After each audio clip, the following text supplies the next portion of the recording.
ในวันที่6พฤศจิกายน2025นี้หน่วยภาคภาคฐานของการเมืองกองบัญชาการปกสแขวงสวรรณเขตได้จัดกองประชุมประเมินหน่วยภาคปลอดใสเข้มแข็งหนักแน่นประจำปี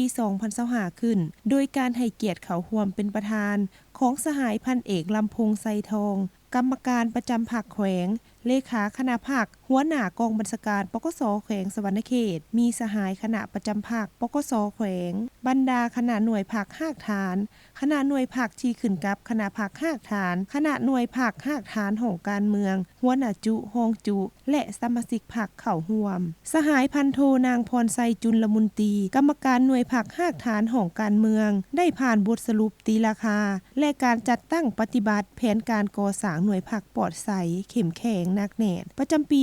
2025และทิศทางแผนการปี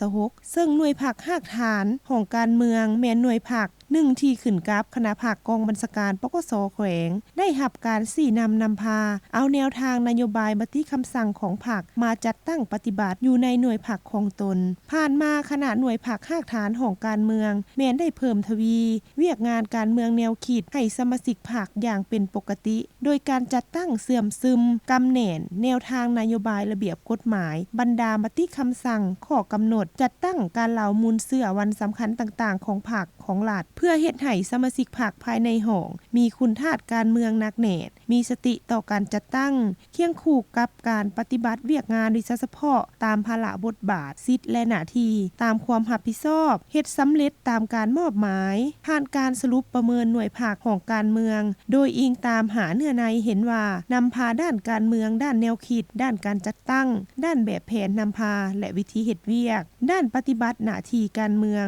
แต่ละด้านบรรลุได้9คะแนนสามารถตีราคาประเมินเป็นหน่วยภาคปลอดใสเข้มแข็งหนักแน่นจากนั้นคณะรับผิดชอบประเมินหน่วยภาคก็ได้แลกเปลี่ยนคำคิดเห็นและมีคำถามเจาะจิ้มต่อการสี่นำพาในระยะผ่านมาจากนั้นก็ได้มีการอธิบายชี้แจงต่อคำถามเจาะจิ้มอย่างกงไปกงมาโอกาสเดียวกันนี้สหายประธานกองประชุมก็ได้มีคำเห็นโอ้ลมพร้อมทั้งแสดงความย่องยอสมเสยต่อผลงานที่เฮ็ดได้ในระยะผ่านมาและเน้นให้สหายสมาชิกพรรคทุกสหายจงเป็นเจ้าการในการปฏิบัติแนวทางนโยบายมติคำสั่งกฎระเบียบของพรรคเต้าโฮมความสามัคคีตั้งหน้าประกอบส่วนเข้าในเวียกงานปรับปรุงก่อสร้างตามหาหลักการ3ทิศนำ